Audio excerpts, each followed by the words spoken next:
Tem um artigo que eu li e que me levou a várias reflexões, porque às vezes um pensamento que a gente expõe é composto de várias pequenas peças. O artigo é "Células tumorais expostas à Quinta Sinfonia de Beethoven perderam tamanho ou morreram", onde o repórter fala a respeito de uma pesquisa do Instituto Carlos Chagas com amostras de tecidos com células tumorais e o efeito que tinha quando a Quinta Sinfonia de Beethoven era adicionada no ambiente, o efeito que isso tinha nas células. Eles notaram uma alteração comportamental. Eles também testaram outras músicas. Então, eram 3 músicas comparadas. Então, a de Beethoven teve um efeito significativo, uma música de Mozart muito popular não teve nenhum efeito, e uma música de um autor totalmente diferente, de uma outra época, uma música mais moderna, teve um efeito semelhante à de Beethoven. Bom, o texto começa a pesquisar se é a música, se é a frequência, mas o que me chamou a atenção não foi nem o efeito da música, mas sim uma reflexão sobre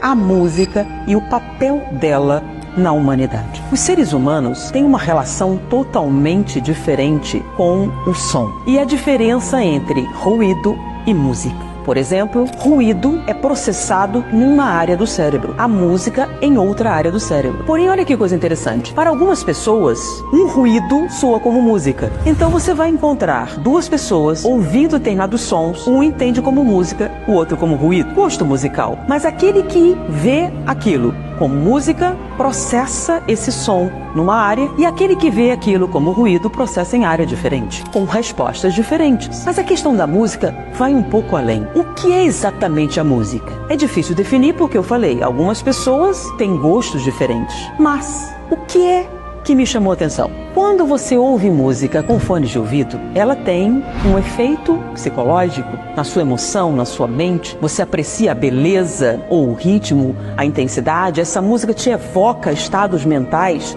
os mais variados. Quando você escuta a música ambiente, algo diferente acontece. Porque música tem 2 aspectos, a linha melódica e a questão dos ritmos. E quando nós ouvimos música ambiente, esses ritmos, essas repetições em determinadas ordens matemáticas, o que caracteriza a música, influenciam algumas respostas orgânicas. Então, ritmos podem alterar o seu metabolismo, as frequências cardíacas, terem respostas físicas, respostas objetivas. Porém, existe uma terceira situação. Quando você escuta a música ao vivo, que envolve a presença de diversos instrumentos, uma arrumação específica, uma ordem, os efeitos vão muito além de uma emoção e uma frequência. Tem profunda ação nos tecidos ou com essas respostas das células tumorais. Que diferença? Existem alguns autores que construíram determinadas músicas para um certo ambiente. Quando elas não estão no ambiente, elas não produzem o mesmo efeito. Foram construídas para um determinado local que tem uma acústica,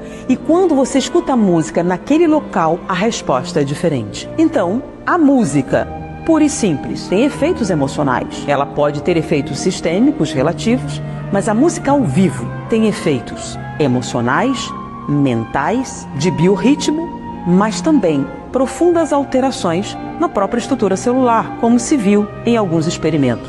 Diante disso, música é uma coisa maravilhosa. Escute música, tire um tempinho para a música ambiente, que afeta todo mundo. Mas, sempre que você puder, dê uma oportunidade de ouvir a música ao vivo, com os instrumentos, com as orquestras, com os cantores. Isso prestigia os autores, mas também pode produzir diferenças fundamentais em você mesmo, porque a música é um presente inestimável que nós percebemos desde os primórdios da humanidade.